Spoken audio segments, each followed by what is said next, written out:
ঘুঞ্চে যাও মোর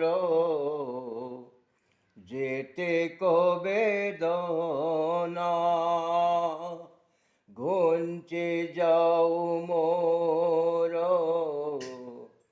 যেতে কবে দনা, দূরে দূরে বহু দূরে হে প্রভু তুমরি বংশী সুরে, হে প্রভু তুমরি বংশী সুরে।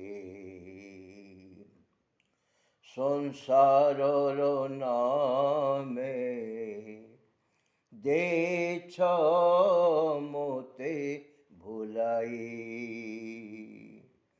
আও কি করুণা হইব নাহি, করুথেবে তোম চরণরে সেবা, করুথেবে তোম চরণরে সেবা, যুগে যুগে কালে কালে হে প্রভু তুমরি বংশী সুরে। ঘুঞ্চে যাও মোর যেতে কবে দনা, ঘুঞ্চে যাও মোর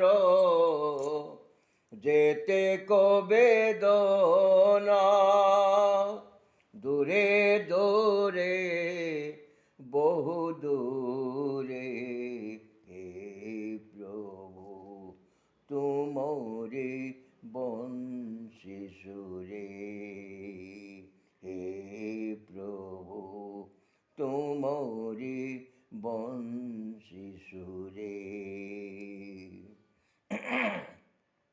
হে প্রভু তুমরি বংশী সুরে। ক হরি ওম স্বামীজি প্রণাম। হরি ওম ସୌଭାଗ୍ୟବତ। କ ସ୍ୱାମୀଜୀ ଆଜି ମୋର ଗୋଟେ ସଂଶୟ ଅଛି। କୁହନ୍ତୁ କୁହନ୍ତୁ। ଆମର ମୃତ୍ୟୁ ଆଉ ଜନ୍ମ ହେଉଛି, ଯଦି ଜନ୍ମ ଆଉ ମୃତ୍ୟୁ ଅଛି ତେବେ ପୁନର୍ଜନ୍ମ ଅଛି କି? ଯଦି ଅଛି ତେବେ କାହାର ହେଉଛି, କେମିତି ହେଉଛି, ଆଉ ତା ସାଙ୍ଗରେ କ'ଣ ସବୁ ଧରିକି ସେ ଯାଏ? ଠିକ୍ ଅଛି। ଜନ୍ମ ମୃତ୍ୟୁ ଯେତେବେଳେ ହେଉଛି ଆଉ ଥରେ ଜନ୍ମ ହେଉଛି କି, ଏଇଟା ପ୍ରଥମ ପ୍ରଶ୍ନ। ଆଜ୍ଞା। ଯଦି ଜନ୍ମ ହେଉଛି ସେ କ'ଣ କ'ଣ ଧରିକରି ଯାଉଛି, ଏଇଟା ହେଲା ଦ୍ୱିତୀୟ ପ୍ରଶ୍ନ। ଖୁବ୍ ସୁନ୍ଦର ପ୍ରଶ୍ନ। ପୁଣି କାହାର ଜନ୍ମ ହେଉଛି? ଗୋଟେ ଜିନିଷ ହେଲା, ଖୁବ୍ ସୁନ୍ଦର ପ୍ରଶ୍ନ, ଗୁରୁତ୍ୱପୂର୍ଣ୍ଣ ପ୍ରଶ୍ନ, ସାଧାରଣ ଲୋକଙ୍କ ପାଇଁ ବହୁତ ଗୁରୁତ୍ୱପୂର୍ଣ୍ଣ ପ୍ରଶ୍ନ, କିନ୍ତୁ ଚରମ ଦୃଷ୍ଟିକୋଣରୁ ଏହି ପ୍ରଶ୍ନର ଗୁରୁତ୍ୱ କିଛି ନାହିଁ। କାହିଁକି? ଯେଉଁ ସ୍ଥିତିରେ ମନୁଷ୍ୟ ବୁଝେ ଯେ ତାର ଜନ୍ମ ହିଁ ନାହିଁ, କାହିଁକି ଜନ୍ମ ହିଁ ନାହିଁ? ଯେହେତୁ ସେ ଜୀବ ନୁହେଁ। ଯେଉଁ ସ୍ଥିତିରେ ମନୁଷ୍ୟ ବୁଝିପାରେ ଯେ ସେ ଏକ ଜୀବ ନୁହେଁ, ସେ ଏକ ତତ୍ତ୍ୱ ମାତ୍ର, ସେତିକିବେଳେ ନା ତାର ଜନ୍ମ ଅଛି ନା ମୃତ୍ୟୁ ଅଛି। ତେଣୁ ଉଚ୍ଚତର ସତ୍ୟର ଦୃଷ୍ଟିକୋଣରୁ ଏହି ଗୁରୁତ୍ୱ ବିଶେଷ, ମାନେ ଏହି ପ୍ରଶ୍ନ ବିଶେଷ ଗୁରୁତ୍ୱପୂର୍ଣ୍ଣ, ଉଚ୍ଚତର ସତ୍ୟ। କିନ୍ତୁ ସାଧାରଣ ଦୃଷ୍ଟିକୋଣରୁ ଏହା ଏକ ଗୁରୁତ୍ୱପୂର୍ଣ୍ଣ ପ୍ରଶ୍ନ। ଭଗବଦ୍ ଗୀତାରେ ସ୍ପଷ୍ଟ ସୂଚନା ଦେଇକରି ଭଗବାନ କହୁଛନ୍ତି, ଜାତସ୍ୟ ହି ଧ୍ରୁବୋ ମୃତ୍ୟୁର୍, ଜାତସ୍ୟ ହି ଧ୍ରୁବୋ ମୃତ୍ୟୁର୍ ମୃତମ୍ ଜନ୍ମ, ଜାତସ୍ୟ ହି ଧ୍ରୁବୋ ମୃତ୍ୟୁର୍ ଧ୍ରୁବମ୍ ଜନ୍ମ ମୃତସ୍ୟ ଚ ତସ୍ମାତ୍ ଅପରିହାର୍ଯ୍ୟର୍ଥେ নত্যং শোচিতুমর্হসি জাতস্য হি ধ্রুব মৃত্যুর ধ্রুবম জন্ম মৃতস্য চ। ଯିଏ ଜନ୍ମ ହେଲା ସେ ମରିବ, ଆଉ ଯିଏ ମଲା ସେ ଆଉ ଥରେ ଜନ୍ମ ହେବ। ଏଇଟା ଏକ ବିଧିବଦ୍ଧ ନିୟମ ସାଧାରଣ ଦୃଷ୍ଟିକୋଣରୁ। ଆଉ ଭଗବାନ କୃଷ୍ଣ ଅର୍ଜୁନଙ୍କର ତତ୍କାଳୀନ ମାନସିକ ପରିସ୍ଥିତିରେ ସାଧାରଣ ଜୀବ ଦୃଷ୍ଟିକୋଣରୁ ଏଇଟା ଉପସ୍ଥାପିତ କରୁଛନ୍ତି। ଅନେକ ଲୋକ ଏହାକୁ ସ୍ୱୀକାର ମଧ୍ୟ କରନ୍ତି ନାହିଁ। ଚାର୍ବାକ କହନ୍ତି ଋଣଂ କୃତ୍ୱା ଘୃତଂ ପିବେତ୍ ଯାବତ୍ ଜୀବେତ୍ ସୁଖଂ ଜୀବେତ୍ ଭସ୍ମୀଭୂତସ୍ୟ ଦେହସ୍ୟ ପୁନରାଗମନ କୁତଃ। ଯେଉଁ ଶରୀର ଖତ ହେଇଗଲା ତା ପୁନରାଗମନ କୁଆଡ଼ୁ ହେବ? ନୁହେଁ କି ବିଚିତ୍ର ବନ୍ଧୁ, ଉମାର ଖାମ୍ କହୁଛନ୍ତି, ନୁହେଁ କି ବିଚିତ୍ର ବନ୍ଧୁ, ସୀମାହୀନ କାଳବକ୍ଷୀ କୋଟି ନର ନାରୀ ଚାଲିଗଲେ ଆମ ଆଗେ ରଙ୍ଗଳୀଲା ସାଙ୍ଗ କରି ନ ଫେରିଲେ କେହି ଜଣେ ଦେବାକୁ ସେ ତମମୟ ପଥର ସନ୍ଧାନ। ଆମେ ମଧ୍ୟ ଚାଲିଯିବା ସେ କରିଥାଉ ନିରୀକ୍ଷଣ। ଅନେକ ଲୋକ କି ବିଶ୍ୱାସ କରନ୍ତି ଯାବତ୍ ଜୀବେ ସୁଖମ ଜୀବେ ଭସ୍ମୀଭୂତ ଦେହସ୍ୟ ପୁନରାଗମନ। କିନ୍ତୁ ଭାରତୀୟ ଧର୍ମ ବିଜ୍ଞାନର ଦୃଷ୍ଟିକୋଣରୁ ଯିଏ ଜନ୍ମ ହୁଏ ସେ ମରେ, ଆଉ ଯିଏ ମରେ ସେ ପୁଣି ଜନ୍ମ ହୁଏ। କାହିଁକି? କିଏ ଜନ୍ମ ହୁଏ? ଯିଏ ଜନ୍ମ ହୁଏ ସେ ଜୀବ, ଏକ ପ୍ରାଣୀ। ପ୍ରାଣୀର ଧର୍ମ ହେଲା ଛଅଟି: ଜାୟତେ, ସ୍ଥିୟତେ, ବର୍ଦ୍ଧତେ, ବିପରିଣତେ, ମ୍ରିୟତେ, ନଶ୍ୟତେ।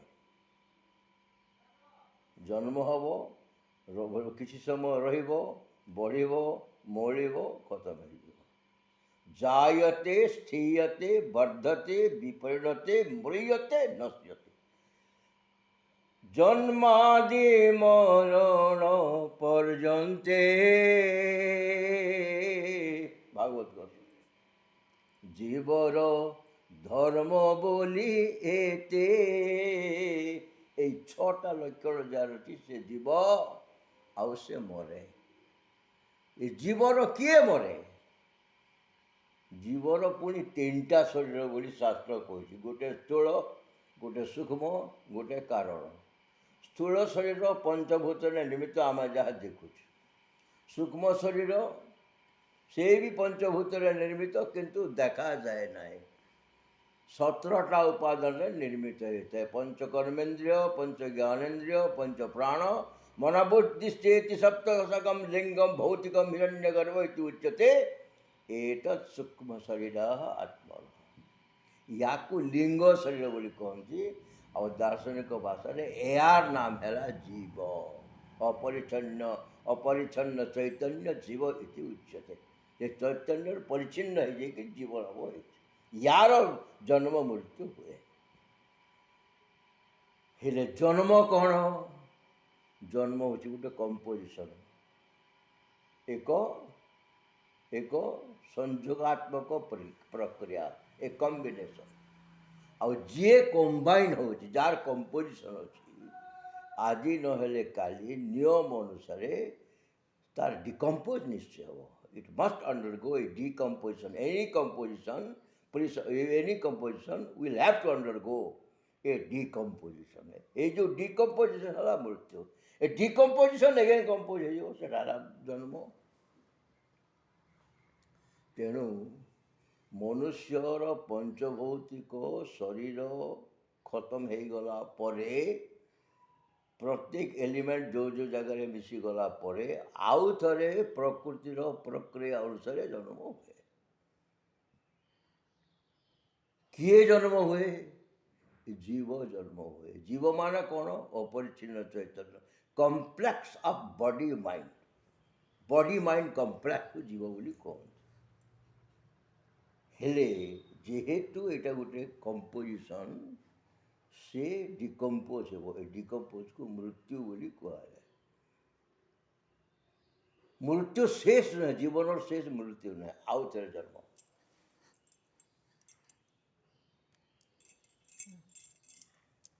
ଆଉ ଥରେ ଜନ୍ମ ହେବ। ପୁନରପି ଜନନମ୍, ପୁନରପି ମରଣମ୍, ପୁନରପି ଜନନୀ ଜଠରେ ଶୟନମ୍।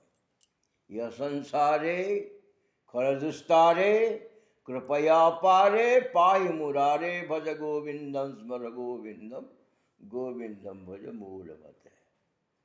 तेणु जन्म मरण चिरंतन चक्र बेहरे मनुष्य असहाय भावरे उत्क्षिप्त एवं श्वासरुद्ध किए रोकी पारे।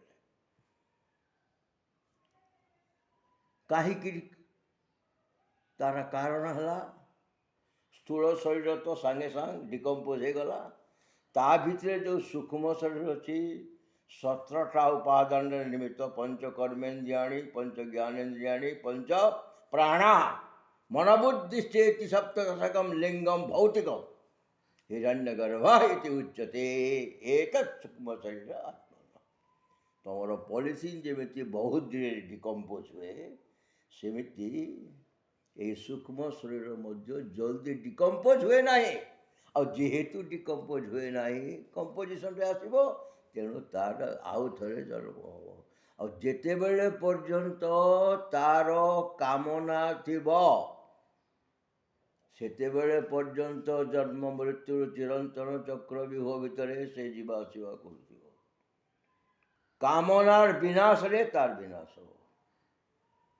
समग्र विश्व रे कामनार विनाश रे दुखर विनाश बोली कहती किंतु कामना कईमती विनाश हम तार उत्तर किए दिखती नहीं ओनली भारतीय धर्म विज्ञान रे उपनिषद तार उत्तर दिए जे कामनार मध्य विनाश हो पारिब।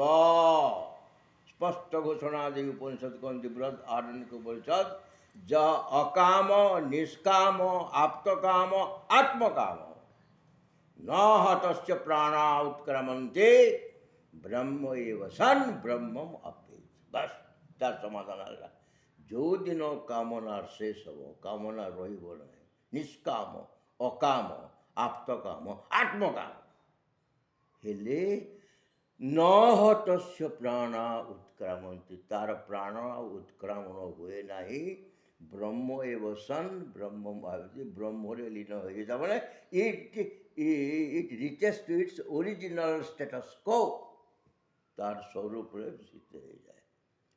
कामना नथिवा कामना पूर्ण न हुआ पर्यंत कामना थिवा पर्यंत से जीवा आसवा करते तेणु पुनर्जन्म लिंग शरीर हुए क्योंकि कामान मुंड को पछत कामान कामयते मन्यमाना सकाम भी जायते जत्र तत्र पर्याप्त कामस्त कुतस्मनास्ति यहैव सर्वे प्रविलियन्ति कामांज कामयते मन्यमाना सकाम भी जायते जत्र तत्र पर्याप्त कामास्तु कृतात्मनोस्तु इहैव सर्वे प्रविलियन्ति कामा। तेणु कामना शेष हेले लिंग शरीर मध्य समाप्त हो जाए डिकम्पोज हो जाए आउ जन्म हुए ना कामनार विनाश न हवा पर्यंत तार जन्म मरण चली तेणु पुनर्जन्म ये लिंग शरीर हुए ये लिंग शरीर 17टी उपादान निर्मित। तो जो प्रकार से कर्म कर मनुष्य मला पूर्वर तार गोटे इतिहास अच्छी जन्म केमिति हम ता मृत्यु केमिति हुए तार उपरे अपेक्षित रहुछि। मृत्युर अव्यवहित पूर्वर सबु प्राण संकुचित जानते आखि कान नाक जो 5टी प्राण द्वारा जो जो इंद्रिय सब परिचालित हुए से माने किसी काम कर पारती ना एम समस्ते गोटे जगार मस्जिद हो जाती कौटी प्राण रे हार्ट रे हृदय रे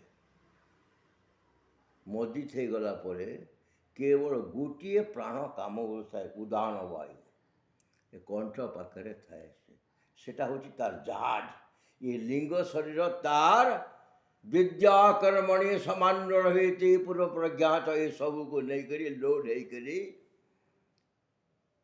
उदान वायु लोड है मन पका भगवद गीता जंग जंग बापे स्मरन भावम त्यजत्यन्ते कलेवरम तम तम एवेति कौन्तेय सदा तद्भाव भावित तस्मात् सर्वेषु कालेषु योगयुक्त वर्ण, तस्मात् सर्वेषु कालेषु योगयुक्त वर्ण। जो भावना लेकर मनुष्यर शेष स्थिति मानसिक स्थिति थी से अनुसार तार पुनर्जन्म हम। कहबार तात्पर्य है पुनर्जन्म हुए। आउ बृहत आरण्यक उपनिषद तार सुंदर उदाहरण दिए। तज्जथा तृणजरायुका तृणस्य अंतम गत्वा अन्य शरीरम आक्रम्य आत्मानं उपसंहरति। एवं वा अरे अयम आत्मा मान लिंग शरीर आत्मा अविद्यागमयित्वा अन्य शरीरम आक्रम्य आत्मानं उपसंहरति। भागवत गुआस जो कोजे कोई चरणे নেই সঞ্চরে অন্য তৃণে এ জীব কর্ম সঞ্চরই জন্ম মরণ হেতু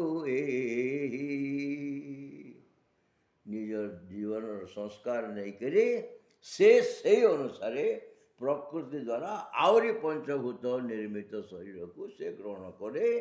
ଏମିତି ଯିବା ଆସିବା ଚାଲିଥାଏ ଯେତେବେଳେ ପର୍ଯ୍ୟନ୍ତ କାମନାର ବିନାଶ ହୁଏ ନାହିଁ।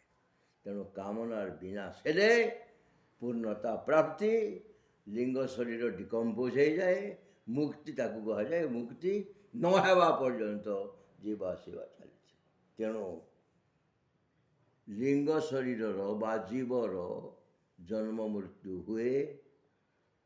କାମନା ଥିବା ପର୍ଯ୍ୟନ୍ତ ଜନ୍ମ ମୃତ୍ୟୁ ଚାଲିଥାଏ। କାମନାର ବିନାଶରେ ଲିଙ୍ଗ ଶରୀରର ଅବସାନ ହୋଇଯାଏ। ତାପରେ ଆଉ ପୁନର୍ଜନ୍ମ ହୁଏ ନାହିଁ।